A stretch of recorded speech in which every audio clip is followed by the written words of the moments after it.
13-year-old Thad Phillips managed to make it to a phone and call 911.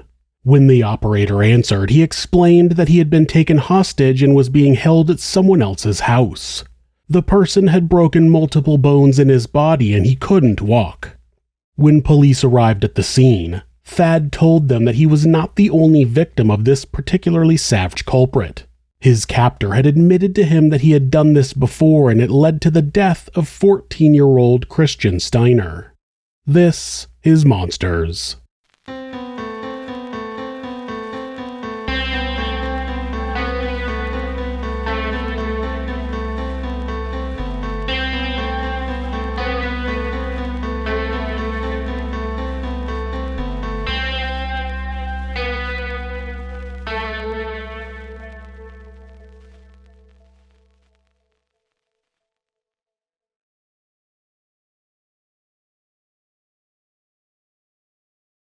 On July 29, 1995, 13-year-old Thad Phillips was at his home with his parents and sister. They had recently moved in, and Thad had fallen asleep on the couch when he was picked up and taken away. When he awoke, he saw a young man who he had seen around the neighborhood. The stranger introduced himself as Joe and asked him if he wanted to go back to his house for a party. Joe named other boys that Thad knew who he said would be in attendance. When they got to Joe's house, he suggested they go upstairs and look at some model cars while they waited for the other boys to show up.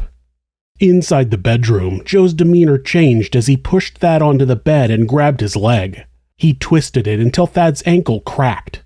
Despite the injury, Thad tried to run, but Joe caught him.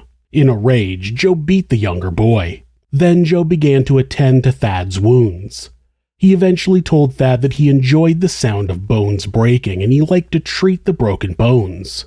Then, Joe told Thad that he was not the first person he had kidnapped and tortured. No, a year prior, he had taken 14-year-old Christian Steiner, and after torturing him for a few days, he killed him. On July 4th, 1994, Chris Steiner's parents went into his bedroom at about 6:15 in the morning, but Chris was gone. After looking everywhere, they notified the police. Chris's father told them that he had looked in on his son at about 10 p.m. the previous night and Chris was asleep in his bed. When police investigated the scene, they found that a screen to a ground floor bedroom window had been slashed. That window was to Chris's older brother's bedroom, but he wasn't home that night. There were also muddy footprints on the carpet and the sliding door to the patio was unlocked. It seemed clear that someone had broken in and taken Chris out the patio door.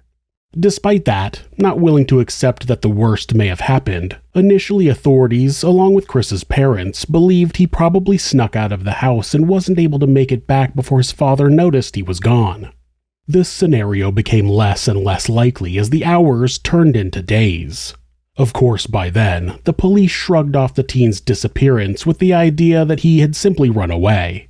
That's because police seem to believe that every teenager on the planet wants nothing more than to run away from home, despite Chris being excited about his job and showing no signs of being unhappy.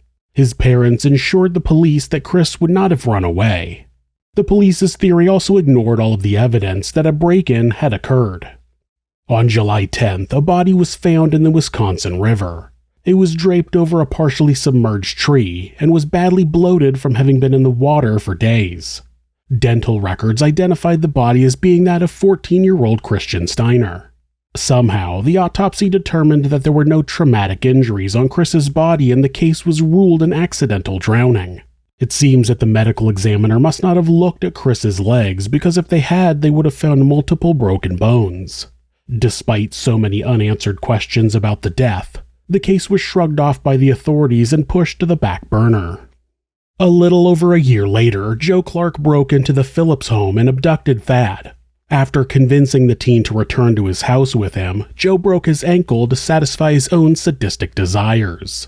Sadism is the desire to inflict pain and suffering on someone else. It can often coincide with sexual pleasure, but not always. Joe enjoyed inflicting extreme pain on others, but he also enjoyed treating the wounds, acting as the carer for the injured.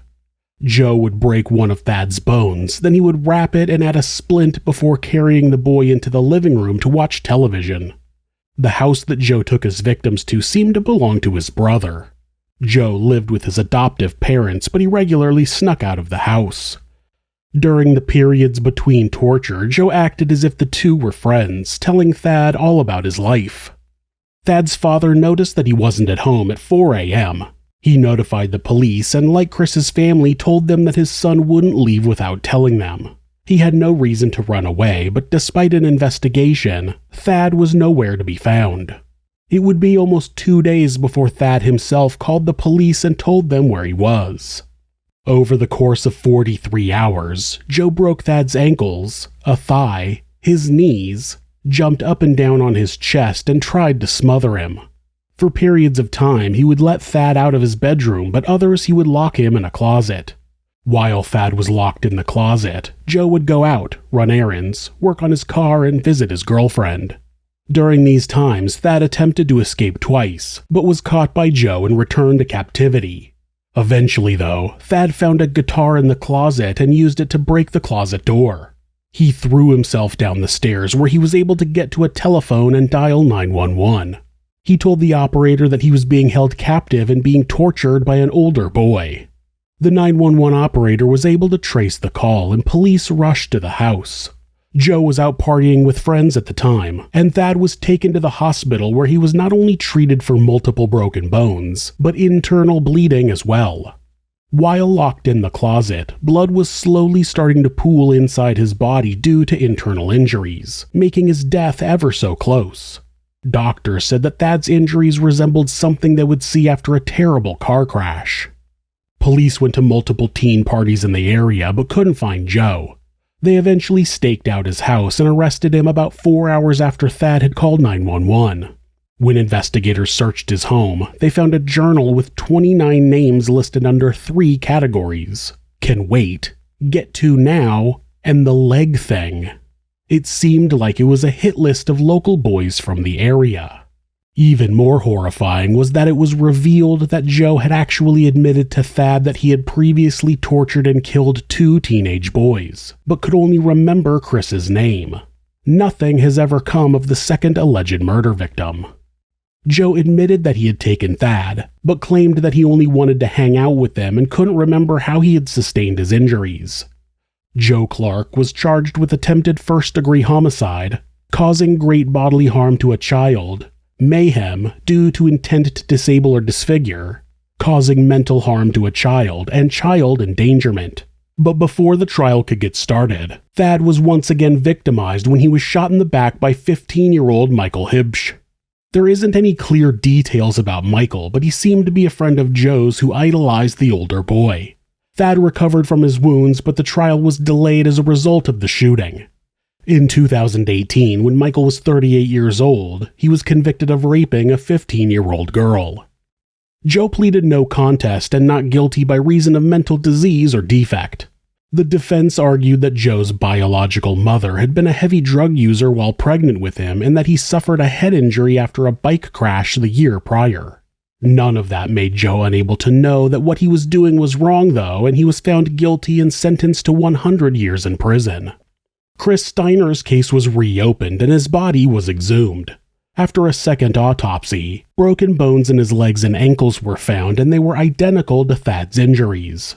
This meant that either Joe drowned Chris and then put his body over the tree, or he threw Chris in the water and with broken legs, the teen couldn't swim and drowned, later getting hung up on the tree. Either way, Joe Clark was responsible for the death of Christian Steiner. Joe was then charged with first-degree homicide, mayhem, and causing great bodily harm to a child.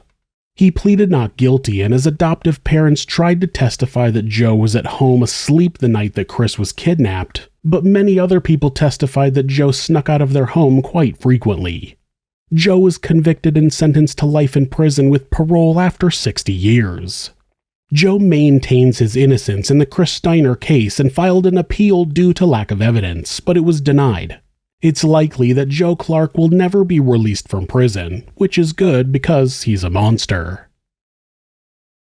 If you're the victim of domestic abuse, please reach out to someone for help. Please talk to your local shelter or call the National Domestic Abuse Hotline at 1-800-799-SAFE. That's 1-800-799-7233. Or you can go to thehotline.org to chat with someone online. This website is set up so that at any time, hitting the escape key twice will take you to a Google search page. That way, if your abuser is nearby, you won't get caught seeking help.